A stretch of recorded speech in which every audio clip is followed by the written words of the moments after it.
Depuis quelques jours, après l'école, je joue au ballon chasseur avec Émile parce qu'il veut se pratiquer. Il est en première année et il y a des quatrièmes années qui jouent avec eux.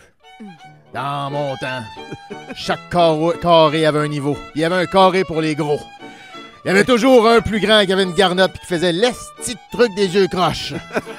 Il dominait la game jusqu'à temps que le directeur ait lui engaroché une sincère dans le ventre parce que dans mon temps, le directeur, il restait pas dans son bureau. Il bombait des cigarettes au récré. À Émile, je lui ai donné le truc de viser les jambes ou la tête. Mais il paraît que dans le cours d'école, la tête compte pas. Oui.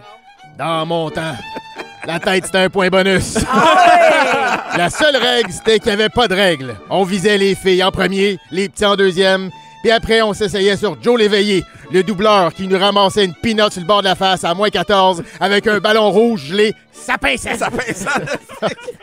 Vraiment! Dans le cours d'école, Émile joue à quelques classiques, comme le ballon poire. Dans mon temps, le ballon poire, c'était pour les filles! Il y avait des codes clairs, comme pas de petits gants parce que ça fait moins mal, puis mets pas les manches de ton chandail sur les mains. Tous les gars regardaient le ballon poire en s'imaginant être Rocky. Sauf que l'esti de ballon accotait pas sur le plafond, fait qu'on donnait des petits coups pour que le ballon fasse pas le tour. Ah, mon gars doit jouer avec les ballons de l'école, hein? Il peut pas apporter le sien. Dans mon temps, on apportait notre ballon. Pour le ballon chasseur, c'était un ballon de soccer un peu dégonflé. Puis des fois, on apportait une balle de tennis pour jouer à revanche. Le jeu qu'il faut garnotter son ami dans le dos pour gagner. Après, je me demande pourquoi je me méfie de mes amis.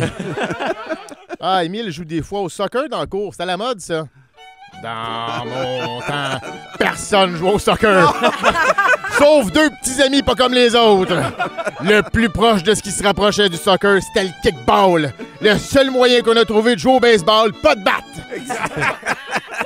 Mais cet hiver, tout le monde va pouvoir jouer au roi de la montagne parce que, en fait, chaque jour, les classes ont accès à une butte. Dans mon temps, c'était un free-for-all. Quand t'étais en haut, t'étais soit l'étudiant le plus fort, soit un remplaçant qui a eu un matin de marde puis qui veut se venger. Puis dans les deux cas, le directeur montait te voir au sommet pour te bomber une top. Il y a Michael sur la messagerie texte qui dit le ballon chasseur. Oh mon Dieu, je peux encore sentir l'odeur du ballon à distance. Ah, mais ça, c'est fou, quand hein? il était mal gonflé, il faisait un son bizarre. Il vibrait comme en bondissant à terre. C'était un ballon de la mort, ça. Et je vous avoue qu'en pratiquant, j'ai pogné Émile d'en face quelques fois. Je le sais. Ah ouais, mais je le pratique pour vrai. Dommage collatéral. Exact. Ah Je lui dis, apprends, relève-toi, fais semblant que ça fait pas mal. C'est ça, un gars. Oui, exact. Puis il saignait, puis il a la lèvre fendue. Puis c'est pour ça qu'il s'en va au Super Bowl. Et toi, pas au Super Bowl, mais il s'en va Ah, au écouter du Thanksgiving. football.